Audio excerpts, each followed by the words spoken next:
Welcome to my channel. Subscribe to the channel and listen to my stories every day. The morning had started out like any other. Sunlight slanted in through the window blinds, casting striped shadows across our bedroom. My wife, Sophia, was quiet, her face turned away from me as she slipped out of bed and began her morning routine. Nothing unusual. But just as I was about to head out the door, coffee in hand, she stopped me with an almost casual tone. "By the way, I'll be out tonight after work," she said, glancing at her reflection as she brushed her hair, avoiding my gaze. "Don't wait up for me." I raised an eyebrow, curious but not yet suspicious. "Out?" I repeated, half in question, trying to hide the slight unease in my voice. "Yes, I'll probably stay with some friends." "Just for the night," she said, her tone a little too controlled, a practiced calm that seemed, suddenly, like an ill fit. She still wouldn't look at me.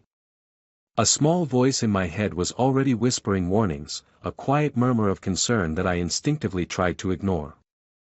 Over the years, I had grown used to Sophia's independent nature. We had a good relationship, solid and familiar, or so I thought. But this time, there was a nagging sensation that she wasn't telling me everything. "Friends?"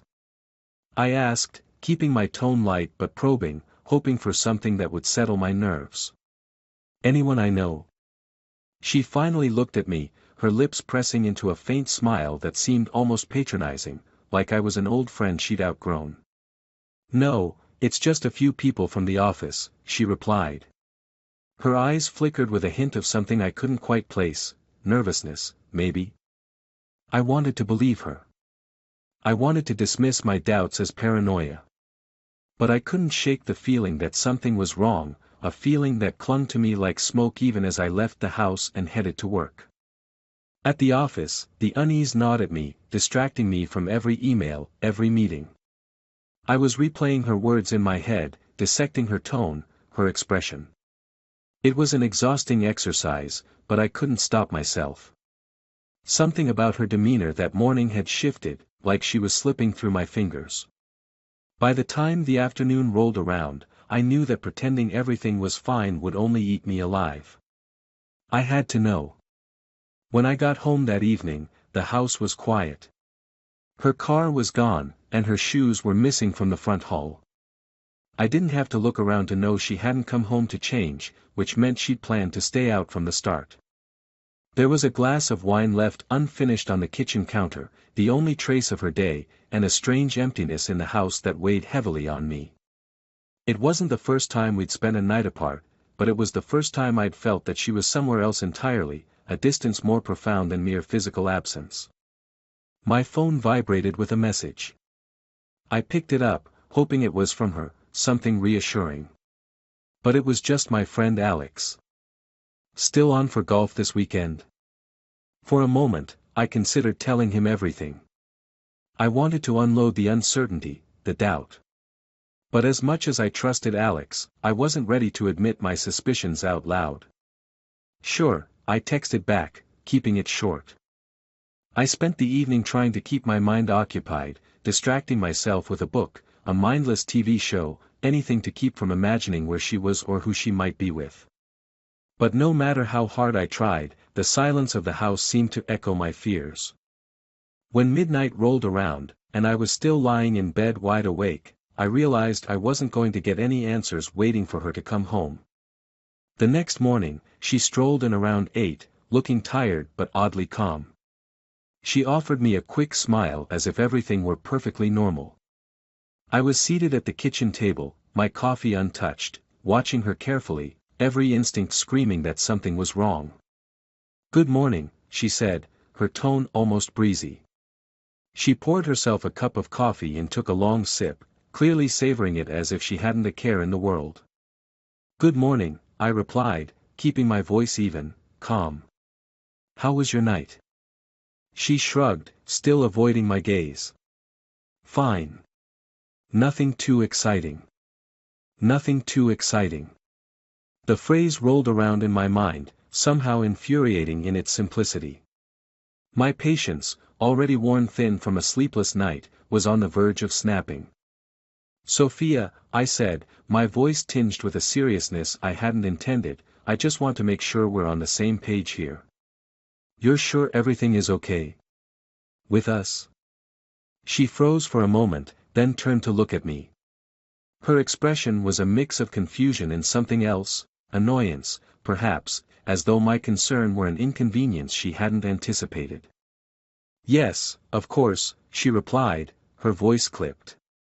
I'm trying to find a little space for myself, that's all." It was an explanation that could have satisfied me, but instead, it left me feeling more unsettled.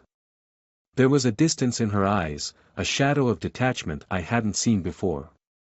I wanted to press further, to ask why, to demand answers, but something stopped me. Maybe it was the way she was looking at me, a hint of finality in her gaze, as though she had already moved on to a different life. The day wore on in silence, each hour more tense than the last. I kept replaying her words, her tone, her expression. I wanted to shake the feeling, to return to the comfort of our usual routines. But that shadow of doubt loomed large, and I couldn't escape the thought that our life was unraveling, one thread at a time. That night, as I lay awake again in the dark, I realized I couldn't go on like this. I needed to know the truth, no matter how painful it might be. The morning after Sophia's late return, a calm tension settled over the house. She moved about with a practiced lightness, as if nothing had happened, while I followed her movements with a quiet intensity, a building determination to make sense of what was happening. But I kept my suspicions to myself, playing the role of the easygoing husband, quietly absorbing every clue she might unintentionally leave. She spent that day in a kind of quiet withdrawal, busier than usual with work and meetings. But I noticed she kept glancing at her phone, her brow furrowing every now and then as though she were worried about something.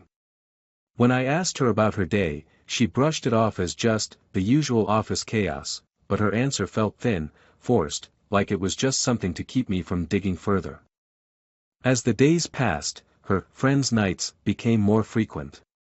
Each time, she'd give me some variation of the same excuse, a late work meeting, an office gathering, or a girls' night out. The details were vague, and she grew less patient whenever I asked questions. She seemed to think that I was prying, that I couldn't handle her need for space. One evening, after she had left again, I decided that sitting around waiting for answers wasn't going to work. I had learned early on in life that when something bothered me, inaction only made things worse. So, I did what I'd always done when things didn't make sense, I started investigating. I went to the desk in our bedroom, where she kept her phone bills and receipts. A few minutes of searching turned up nothing unusual, it was as though she'd anticipated that I might look. Every single statement was spotless, carefully managed, revealing none of the places she'd gone or people she'd seen. The meticulousness of it all felt almost like a message, a silent statement that she was miles ahead of me. But there was one thing she hadn't covered. It was small, almost unnoticeable, a crumpled parking receipt at the bottom of her purse. She'd left her bag on the chair by the door, something she never did, and in her haste to leave, she must have forgotten about the receipt. When I unfolded it, I saw that it was from a parking garage downtown, time-stamped late the previous Friday night. It wasn't exactly damning evidence, but it was something, and I clung to it like a lifeline. That parking garage was close to a trendy hotel and a few popular bars. I had my suspicions about where she might have been, but it wasn't proof, and I was cautious. So, instead of confronting her immediately, I decided to let her lead me to the truth. Over the next few days, I started observing her more closely. I paid attention to how often she checked her phone, how quickly she left for work, and even the way she spoke to me. Every little detail was an insight into her shifting world, a reminder that she was drifting further away. And I knew that if I pushed her, if I confronted her too soon, she would shut down completely. One evening, when she claimed she had a work function, I decided to follow her. I had no intention of making a scene or even of revealing myself. I just needed to know. I waited a few minutes after she left, then slipped into my car, trailing her through the neighborhood and down into the city. She drove slowly, carefully, as though she were expecting to be followed, and I kept a cautious distance, my pulse racing with a mixture of anger and dread. Eventually, she pulled into the very parking garage that matched the receipt. I watched as she parked, checked her phone, and headed out on foot. She was walking toward a small bar a few blocks away, one I knew well from years back. It was the kind of place where people met for quiet drinks, the dim lighting making it perfect for discreet rendezvous. I parked around the corner and waited, my hands gripping the steering wheel as I tried to steady myself. A few minutes later, a tall man with dark hair and a confident stride walked up to the entrance of the bar. He was smartly dressed, too sharply, in fact, for a casual night out. He looked around for a moment, checking his watch, before stepping inside. I felt a nauseating twist in my stomach, a mix of jealousy and betrayal. But there was still that part of me, that stubborn, hopeful part, that thought maybe, just maybe, it was all a misunderstanding. I waited for what felt like an eternity, watching the bar's entrance, my heart pounding as the minutes ticked by. After about half an hour, Sophia emerged, and I saw her meet the man outside. They exchanged a few words before he leaned in close, his hand lightly touching her arm, an intimate gesture that felt painfully deliberate. She didn't pull away. They walked down the street together, and I followed them from a distance. She led him to a nearby hotel, and they entered through the main entrance, disappearing into the lobby. I sat in my car, gripping the wheel so tightly my knuckles turned white, watching the doors as if somehow, they'd come back out and this would all prove to be a terrible misunderstanding. But they didn't come back out. As the minutes stretched into hours, the reality began to sink in, harsh and unrelenting. Sophia was not just drifting from me, she was choosing someone else. I felt a rage boiling up inside me, a desire to storm into that hotel, to confront them, to demand answers. But I forced myself to stay put, to think clearly. Anger was powerful, but it could make people reckless. And I was done playing the fool. I drove home in a daze, the betrayal settling deep in my bones. I could barely bring myself to look at our home when I pulled up, the place that had been our refuge now tainted by what I knew. I sat in the driveway for a long while, wrestling with what I should do next. When she finally returned home later that night, she tried to slip in quietly, but I was waiting. She barely glanced at me as she went to hang up her coat, her phone clutched tightly in her hand as though she feared I might try to look at it. "Late night again?" I asked, trying to keep my voice casual. She shrugged, her gaze sliding past me as she murmured something about work. But there was no hint of remorse, no sign that she even suspected I knew. I realized then that she had convinced herself I was so trusting, so naive, that I would never suspect her. I knew that confronting her now would only lead to denial, excuses, and lies. I wasn't going to let her twist the truth or try to make me doubt myself. I was going to do this my way. The next morning, while she was still sleeping, I went online and looked up a lawyer. I knew that if I waited any longer, if I tried to salvage what was left of our marriage, it would only drag me down. I'd seen too many friends and family members stuck in broken relationships, unwilling to let go because they clung to memories of a love that no longer existed. I was determined not to become one of them. In the days that followed, I began preparing quietly. I collected documents, took note of everything, and made sure I had all my finances in order. I went through our belongings, separating out what was mine, reclaiming pieces of my life that I hadn't realized I'd lost along the way. When the day finally came, I waited until she was heading out once again for one of her late work nights. I watched her gather her things, her face carefully neutral, as though she'd finally perfected the art of indifference. As she turned to leave, I stopped her, my voice calm and steady. "Sophia," I said, meeting her gaze. "I know." She paused, her hand frozen on the doorknob. For a moment, I saw a flicker of something, shock, perhaps, or maybe just irritation at being caught. But then she shrugged, a cold, dismissive gesture that stung more than any words. "Do what you have to do," she said quietly, her voice devoid of any warmth or regret. And with that, she walked out, leaving me standing alone in the house that had once been ours, now just a hollow shell filled with empty promises. I waited until her car disappeared down the street before I finally let myself feel the weight of it all. The following days were a blur of quiet, determined action. I was now in control, finally steering my life back on track after it had veered so painfully off course. I knew I had to be patient, methodical. Revenge wasn't something I wanted to rush, it was something I wanted to savor. Sophia was out nearly every night now. The small pieces of our old life that once defined us, dinner together, laughing over a show, even just small talk before bed, had vanished without a trace. She barely looked at me, and I had become almost invisible to her. But that suited me fine, it kept her unaware, oblivious to the storm building just under the surface. The lawyer I'd contacted was quick and discreet. He was no stranger to cases like mine. Infidelity, he told me, was one of the oldest betrayals in the book, but in many ways, it was the hardest to heal from. People say they forgive, he explained, but the trust never truly returns. You'll feel better doing this the right way. His advice resonated. Sophia's betrayal felt like a severed limb, something I could still feel, even though it was gone. I wanted closure, but more than that, I wanted her to understand just how deeply her choices had carved through our lives.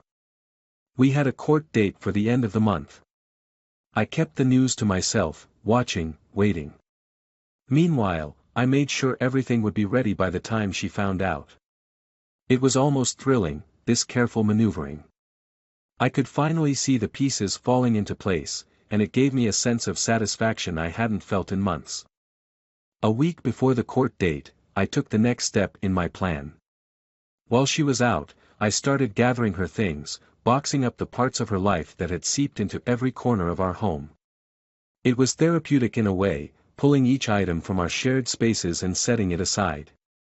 By the time I was done, the house felt cleaner, lighter, as though I had physically removed her deceit from my life.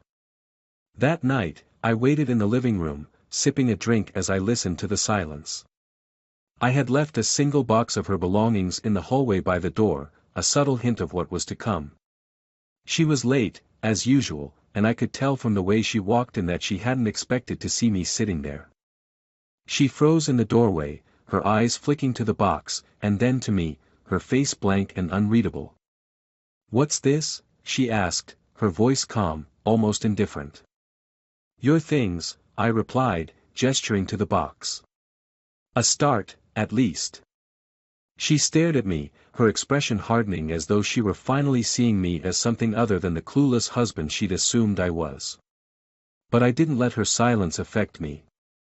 This was the moment I'd been waiting for, and I wasn't about to let it slip away. "So, that's it then," she said finally, crossing her arms. "You're just done." "I think you're the one who was done first," I replied, my tone even. "I just didn't realize it until now." A flicker of something crossed her face, regret, maybe, or anger. I couldn't tell, and frankly, I didn't care anymore. Whatever she felt was inconsequential. She had walked out of our life months ago, I was simply finishing what she had started. "I didn't think you'd take it this way," she said, her voice defensive. "Did you expect me to just accept it? To sit around while you had your fun and pretend nothing was wrong?" She didn't answer, just looked away, her mouth a tight line. In that silence, I realized that she had convinced herself I would never do anything, that I would always be there, her safety net. It was almost laughable, the arrogance of it. "Well, you were wrong," I said, rising from my seat. "You should have thought of that before you walked out on us." She looked up at me, her face unreadable again, but there was a spark in her eyes, something fierce, like she was ready to fight. "And what makes you think I care?" she snapped. "You think this is going to hurt me?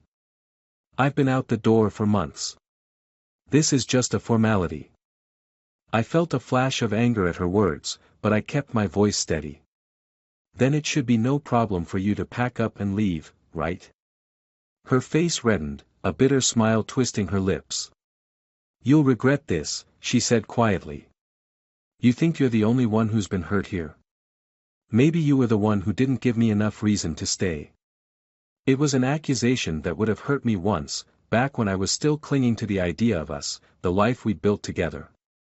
But now, standing here, I felt nothing but resolve.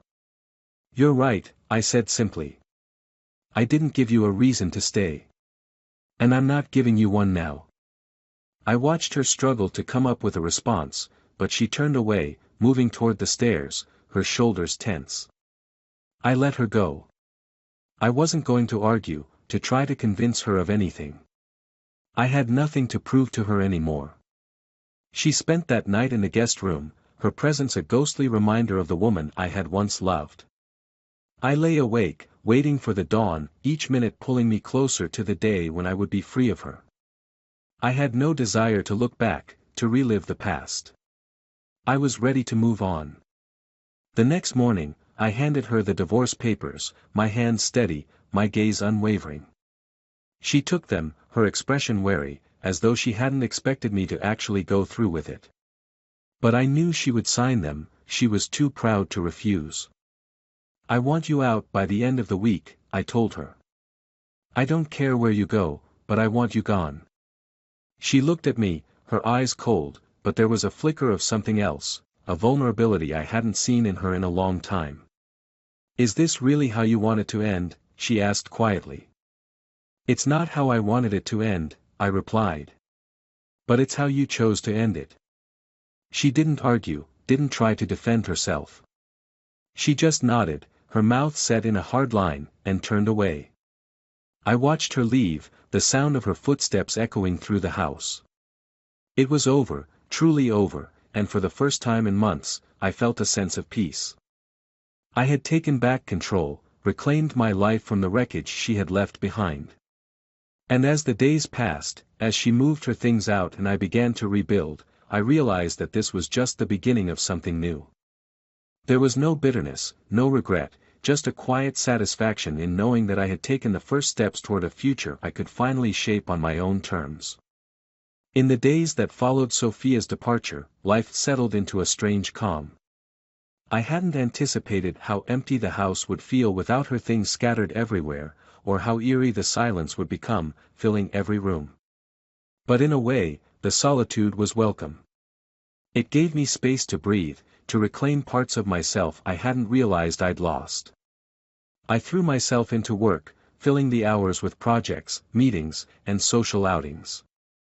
The phone was blessedly quiet, our mutual friends, it seemed, had decided not to take sides, and I was grateful for that. One evening, after a long day at the office, I arrived home to find an unfamiliar car parked in the driveway, a sleek, dark sedan with tinted windows. I felt a knot tighten in my stomach, instinctively wary. As I approached, the driver's side door opened, and a man I didn't recognize stepped out. He was tall, well-dressed, his expression unreadable. "Mr. Evans?" he asked, his voice calm but direct. "Yes," I replied, holding back a surge of impatience. "Can I help you?" "My name's Greg," he said, extending a hand. I didn't take it. Something about the encounter felt off, too calculated, too sudden. "I don't believe we know each other," I said carefully. He nodded, his gaze steady. "I'm here because of Sophia." I felt a cold wave of anger wash over me. Sophia's betrayal was still a raw wound, and now here was this stranger on my doorstep, dredging it all up again. What does she want now? I snapped, crossing my arms. Greg's expression shifted slightly, almost sympathetic. "It's not what you think, Mr. Evans. I'm here because I think there's something you need to know." He reached into his coat pocket, pulling out a slim envelope, sealed and stamped with a bold red emblem I didn't recognize. I eyed it suspiciously, but he extended it toward me, his gaze steady. "What is this?" I asked. "Just read it," he said. Everything will make sense. He held my gaze for a moment longer, then turned and walked back to his car, leaving me alone with the envelope in my hand. I watched as he pulled out of the driveway, his taillights disappearing down the street. I looked down at the envelope, its weight somehow heavier than I expected. Taking a deep breath, I went inside, sat at the kitchen table, and carefully peeled it open. Inside was a single sheet of paper, neatly folded. I unfolded it, my pulse quickening as I began to read. The letter was written in Sophia's handwriting, unmistakable in its clean, elegant curves. Evan. By the time you read this, I'll be far away. You were never meant to discover the truth this way, but I suppose life has a way of rewriting our plans. When we first met, everything felt perfect. I fell for you faster than I'd ever thought possible, and for a while, I truly believed that you were my future. But sometimes, love is not enough to erase the past, or to silence the secrets we carry. Years ago, before I met you, I made a choice I've carried in silence, even as we built a life together. You see, there was someone else, someone who knew me as I was, not as the woman I became for you. I thought I could leave that life behind, that I could reinvent myself with you and bury the past. But the past has a way of catching up with us. When I started leaving for those nights away, it wasn't for the reasons you think. I was meeting someone, yes, but not a lover. It was a man named Greg, the man you met tonight. He was the only person who knew who I truly was, and he reminded me of a life I thought I'd left behind. I never told you this, Evan, but before I met you, I was involved in things I'm not proud of, things I've spent years trying to forget. Greg was my connection to that past, and when he came back into my life, I found myself drawn into old habits, old lies. I thought I could keep it from you, that I could manage both lives without hurting you. But I was wrong. There is money I never told you about. It was part of the life I led before, a secret I kept hidden even as we planned our future. Greg has it now, but he assured me he would give it to you if anything happened to me. He promised to be honest with you, even when I couldn't. This letter isn't an excuse, Evan. I know what I've done, and I don't expect forgiveness. But I need you to understand that I never meant for things to end this way. In a different life, perhaps, we could have been happy. But in this life, I was always running, always hiding, and it wasn't fair to you. Please, take the money, start over, and don't look back.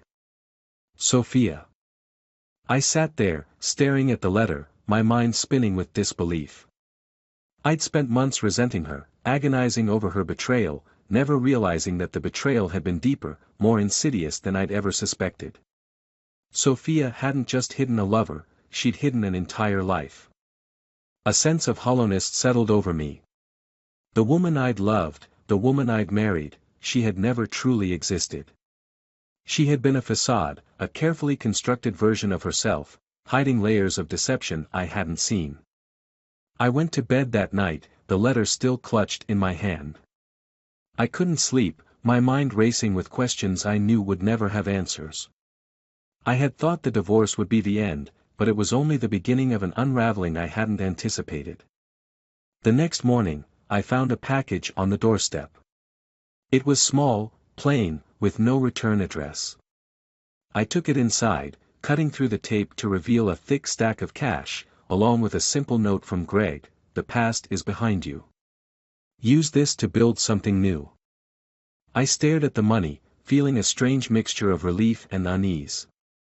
It was a clean break, a way to sever the ties of her deceit, to finally move on. But as I tucked the money away, a haunting question lingered in the back of my mind: had I ever truly known her? And would I ever be able to trust again?